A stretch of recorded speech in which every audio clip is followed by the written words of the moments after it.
So these are the largest goji berries everybody's ever seen because... Yes, so I'm going to pick some gojis for everybody right here. These are nice little sweet ones.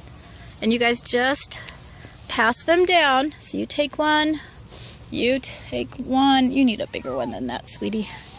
Everybody try a goji. Nice. I never tried. Here, Jonathan, will you pass these down? Dried, but they just... I like them better. Whoa, fresh. Here's another one that just dropped. There you go. Is there enough? Do we need any more? Isn't it lovely in here, you guys? It's like I'm looking at all you guys in the shade. Hello, sweet Lucia. Oh, so Lucia needs one. Let's give Lucia a little goji. And they're so nutritious. Oh, they're so good for you. And they're so expensive too. And so you guys can grow. You see they grow over there? You see how they're growing over there? No, you don't like it? I like the other ones. You like other berries, huh? Oh, I'm from... Well, hello. I've got a little bee who's saying hello. Yeah. It's because and at Sprouts, they're like this much is like $7 or $8. Yes, they're very And expensive. she always asks for them. That's her favorite.